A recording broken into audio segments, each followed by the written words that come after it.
বাংলার দক্ষিণ চব্বিশ পরগনা। সেই দক্ষিণ চব্বিশ পরগনার চম্পাহাটিতে ফের বাজি বিস্ফোরণ, আহত ইতিমধ্যেই ৩ জন। ভর দুপুরে বাজি বিস্ফোরণের ঘটনায় চাঞ্চল্য ছড়িয়েছে এলাকায়।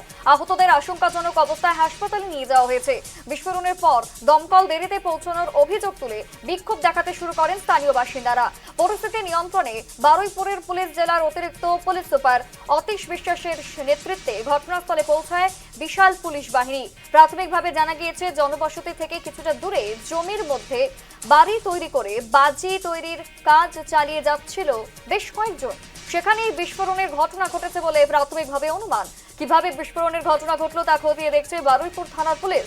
ঘটনার পূর্ণাঙ্গ তদন্ত শুরু করা হয়েছে বলেও খবর। আমরা ছবি দেখাচ্ছি দক্ষিণ চব্বিশ পরগনা জেলার চম্পাহাটিতে, যেখানে ফের বাজে বিস্ফোরণ এবং বাজে বিস্ফোরণের ঘটনায় ইতিমধ্যেই ৩ জন আহত হয়েছেন বলে খবর পাওয়া যাচ্ছে। দমকল বাহিনীর যুদ্ধকালীন তৎপরতায় গিয়ে আগুন নিয়ন্ত্রণে এনেছেন বলেও আমরা জানতে পারছি দমকল বাহিনী সূত্রে। তবে ঠিক কী কারণে এই বাজি সেখানে মজুত রাখা ছিল, এই বিষয়ে কিন্তু বিভিন্ন রকমের প্রশ্ন উঠছে।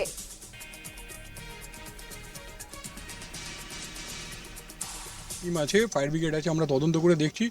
প্রিলিমিনারি যে ইনফরমেশন আছে, বাপি নস্কর বলে কেউ একজন এখানকার স্থানীয় লোকেদেরকে মাছের ব্যবসার নাম করে জঙ্গলের ভেতরে একটা জায়গায় বাজি মজুত করেছিল বা তৈরি করছিল, সেটা ম্যাটার অফ ভেরিফিকেশন। কিছু মানুষ গুজব ছড়াচ্ছে যে 5 জন ইনজিওর্ড হয়েছে, 5 জন আহত হয়েছে, হতাহত হয়েছে, এরকম কোনো কিছু ইনফরমেশন আমাদের কাছে নেই। আমরা যা এখনও পর্যন্ত পেয়েছি, বাপি নস্করের ফ্যামিলির একজন লেডি, তিনি ইনজিওর্ড হয়েছেন, ওনাকে বারুইপুরে রেফার করা হয়েছে। এছাড়া কারোর কোনো ইনজুরি বা আদারওয়াইজ কোনো সমস্যার কোথাও খবর কোথাও নেই। বাড়িতে ছিলাম 11টা নাগাদ, এখানে ঝামেলা হয় ওনার বউয়ের সঙ্গে, ছেলের সঙ্গে, আরও 2 জন কর্মচারী ছিল, টোটাল 5 জন ছিল। এখানে ঝামেলা হয়। ঝামেলা হতে প্রায় 11:30 পৌনে 12টা নাগাদ এই দুর্ঘটনাটা এখানে ঘটে। বাজি যে আগুন লেগেছে, এখানে আগে এনারা ফিশারিতে মাছ চাষ করতো, আমরা জানতাম। চাষ করতে করতে বর্ষার মধ্যে বাজি কারখানা কবে গড়ে তুলেছে আমরা জানি না। এই দুর্ঘটনা হতেই আমরা জানতে পেরেছি। কার কারখানা এটা? কার কারখানা বলতে বাপি, টাইটেল তো আমি জানি না, নামটাই জানি বাপি। ঠিক একেবারে যেই খবর পেলাম আমরা স্থানীয় সূত্রে, যে আগে নাকি সেখানে মাছের চাষ হতো এবং তারপরে আচমকা বাজির সেখানে ব্যবসা শুরু হয়। আমরা জানবো এই বিষয়ে আরো বিস্তারিত। আমাদের সঙ্গে রয়েছে সৌরভ। সৌরভের কাছে সরাসরি চলে যাবো। সৌরভ, একেবারে যে অভিযোগ, প্রথমে মাছ চাষ হতো, তারপর হঠাৎ করে বাজির চাষ, বাজি বাঁধার কাজ হয়, বাজির ব্যবসা শুরু হয়, ঠিক কি জানা যাচ্ছে আরো এই বিষয়ে? একদমই, তোমাকে জানিয়ে রাখবো, চাম্পাজি আবারও বোমা বিস্ফোরণ হয় এবং এই ঘটনায় 2 জন আহত হয়েছে, একজন মহিলা এবং একজন পুরুষ। তবে স্থানীয় সূত্রে এটা জানা গেছে, ওই বাপি নস্কর নামে এক ব্যক্তি, তিনি দীর্ঘদিন ধরে মাছ ব্যবসার আড়ালে এই বাজি কারখানা তৈরি করেছে। জঙ্গলের মধ্যে যে লোকালয় থেকে বেশ কিছুটা দূরে জঙ্গলের মধ্যে যে বাজির কারখানা তৈরি করেছিল এবং সেই বাজির কারখানা আজ দুপুরে বিস্ফোরণ ঘটে এবং বিস্ফোরণে আহত হয় 2 জন, এক মহিলা এবং একজন পুরুষ। মহিলার নাম পদ্মরানী নস্কর, তিনি বাপি নস্করের আত্মীয়। আর পাশাপাশি আব্বাস গাজী বলে এক ব্যক্তি আহত হয়েছে। তবে সূত্র মারফত যেটা জানা যাচ্ছে, এই আব্বাস গাজী তিনি দীর্ঘদিন ধরে ওই ঘরের মধ্যে যে বাজি তৈরি কারখানা ছিল, সেই বাজি তৈরি করতো ওখানে, এমনটাই সূত্র মারফত জানা যাচ্ছে। পাশাপাশি বাপি নস্কর এখনো পর্যন্ত পলাতক রয়েছে এই ঘটনার পর থেকে। তবে এই ঘটনাকে কেন্দ্র করে এলাকায় ব্যাপক উত্তেজনা ছড়িয়েছে। ঘটনাস্থলে বারুইপুর থানার বিশাল পুলিশ বাহিনী এসেছে।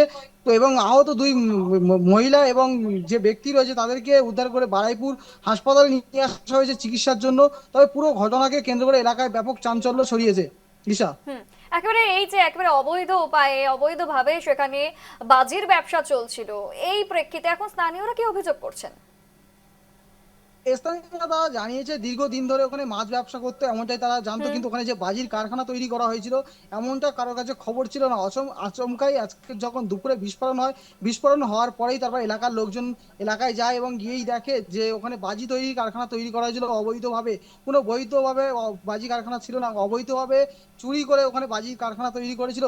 এবং পুলিশ প্রশাসনের সবথেকে বড় প্রশ্ন হচ্ছে, পুলিশ প্রশাসনের কাছে খবর ছিল না কেন?